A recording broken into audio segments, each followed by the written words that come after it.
With me now is Jeff Cochran, another member of the Evanston Mental Health Board. Welcome, Jeff. Hi, Ada. Nice to see you. You too.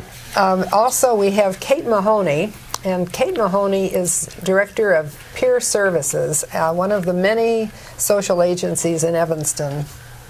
That's right. And I know, Ada, that your interest in mental health has led you to write several books on the topic, including the Encyclopedia of Mental Health. Oh, thanks for asking. The book is called Encyclopedia of Mental Health, and here it is. And I wrote about addictions and all the other things that we're going to be covering at the Mental Health Conference. And I know you have a background in addictions. I do. I currently work at the central office for Alcoholics Anonymous in the Chicagoland area. And Kate, can you tell us about the agency? Absolutely. Peer Services, PEER actually is an acronym for Prevention, Education, Evaluation, Recovery. And I've been there almost 25 years now, really working on substance abuse prevention and treatment issues. So we work with, starting with elementary students on the prevention side and up through high school students with prevention. And we have a teen adolescent treatment program and several adult treatment programs. Mm-hmm. Is the etiology of addiction different in men and women? Well, it is a little bit. I mean, first of all, one of the issues I think really related to how people start using can be different, and sometimes gender impacts that. So the desire sometimes, there's a lot of cultural messages that tell men, I think, not to feel. And to cover up those feelings and not to show feelings. And so often we find a lot of men that their substance use is connected to trying to find some way to cope with feelings. Mm-hmm. And so it's not all about having fun and partying as sometimes people think, but it's often really trying to cope with pain in a way that makes sense in the short run, but ends up having a lot of costs in the long run. So we see some different patterns. And then earlier on, men often are also, there's a little more comfortable with risk taking. Mm-hmm. So we see that as well. So as we start looking at getting people into treatment and really addressing treatment issues, we need to look at those range of things of how to get comfortable with feelings, how to find support systems where you can sort of talk about those feelings and deal with those.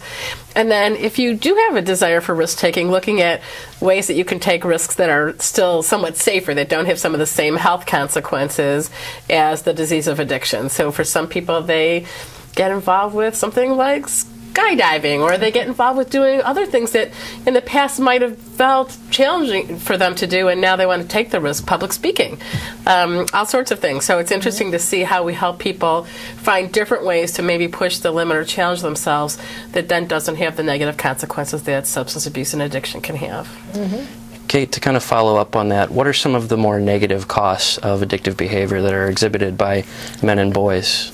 Well, early on, the other thing is reality is boys are much more likely to get themselves into trouble, whether it be legal trouble, school trouble, and so we see some of that happening, and so that can be an early thing that can happen. Sometimes we see people getting kicked out of school. Mm-hmm. And then, of course, when you get kicked out of school, then you don't have enough education. That starts limiting your options and closing doors, which then increases some of your pain and stresses, which may make using more likely. The same thing with legal trouble. Sometimes we see young men at very early ages get involved with the criminal justice system really only related to their substance use, that if we really could help deal with the emotional piece first and help somebody divert that to a different way, they would have never come into contact with the criminal justice system.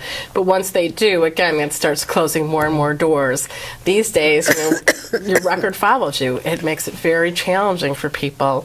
So those are some of the problems that we see. So then if you don't get education or you can't get certain kinds of jobs, it only makes more and more things problematic. So it starts at such a slippery slope. Often, and I have found most people start using, if they end up with problems with substances, they often start somewhere between 9 and 14. Mm-hmm. So at very early ages, before somebody's had the opportunity to develop the life skills, and their brains and bodies are still developing, they start on that pattern. And again, it's a health issue. It's a disease. It's not a moral thing. It's a disease like any other health issue. And so we know the earlier somebody starts having trouble with hypertension, high blood sugar, any of those other health issues, that the more likely they are is to develop a more serious course of the problem. And so our goal is to prevent the problem in the first place, and then secondly, to try to, through assessment and outreach, to be able to identify problems as early as possible and before people have experienced some of those negative consequences. Mm-hmm. Can you tell us a little bit about the discussion group that you'll lead at the conference? Well, I have been really fortunate to be part of the Naomi Ruth Cohen Conference a number of times in the past. And they have a phenomenal, the day is phenomenal, with really some fabulous well-known, nationally known experts as keynote speakers. And then after there's a chance for a break and people to look at the wonderful exhibits that are there, and to have a little bit of sharing with each other and fellowship through wonderful, refreshments. Then there's the opportunity to have smaller group discussions, and there'll be a number of those. Mm-hmm. And so we'll have one that'll talk about the issue of men and addiction, and I'm fortunate to be actually co-leading this with a colleague of mine, Bobby Carbage, Bobby's been in the addiction field for about 30 years, and to really talk together to then in this much smaller group with people who have an interest in learning more about this issue, whether from an academic perspective or because there have been people in their lives that they know who have been touched by addiction, and we'll be able to really talk some more about the specifics, and then to be able to answer questions, and really hopefully if participants choose to share information with each other. I've found in the discussion groups often we get things started, but the participants really have a wonderful dialogue with each other. Mm-hmm. And sometimes by the end my role is pretty minimal, actually. But it should be, I'm really looking forward to it, and really the opportunity to participate and to help to shed some light and learn some things myself as well. Well, good. We'll look forward to seeing you there. Can you tell us about any barriers there are that you've noticed for men getting help with addictions? Well, I think in general, we see this with a lot of health care, is that traditionally women are more comfortable and they tend to be a little bit more proactive about accessing health care to begin with. And when you start looking at anything that relates to mental health, again, we have a lot of social stigma in our culture about men coming to counseling for a variety of issues. Mm-hmm. So that's really, I think, one of the biggest barriers is some message of, is it not masculine to be able to seek help? When actually, I think it shows great strength and courage to say, I'm going to take these steps and to do things that are going to help me be healthier, perhaps help me have a healthier family, be a good role model for my children, be able to be more productive. So, but I think we still live with some of those stigmas of, do we want to talk and share our feelings? And that's not all that happens in treatment, but that is certainly a component. So I think that's one of the barriers. The other reality is there's a shortage of treatment. And there's particularly a shortage of treatment for people who, based on their resources. So one of the things that's wonderful in Evanston is actually having a group like the Evanston Mental Health Board, which helps to provide funding for people who need financial assistance. And so at an agency like Peer Services, we are lucky enough through groups like the Evanston Mental Health Board, the United Way, the Illinois Department of Human Services, to be able to put together enough funding that we could offer treatment to someone at no cost if need be based on their income. We try and get people to be able to pay for what they can, but we really want to take away that barrier, because again, when one person is helped, usually a whole family, often a large part of a community is helped. When people need addiction treatment and can't get it, a lot of people's lives are hurt by that as well.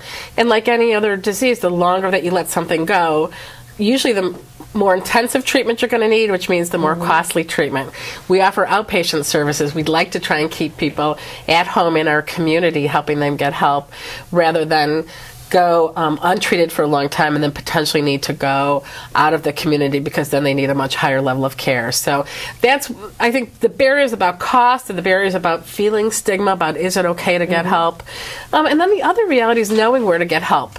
And so what's great is to have shows like this, to have the conference, to have groups, what happens at the AA central office is they let people know that the best way for somebody to get help truthfully is to call AA and to get themselves to a meeting that very day. Right. So there's a variety of ways. And so that's the other thing is sometimes people don't know where to go because they're afraid to talk about it. And we need to help destigmatize addiction and other mental health issues so that people feel like, in the same way that if they were having chest pains or they were feeling some other kind of health issues, that they would be able to talk to someone and figure out, where could I get help for this? Where could I get the specialist?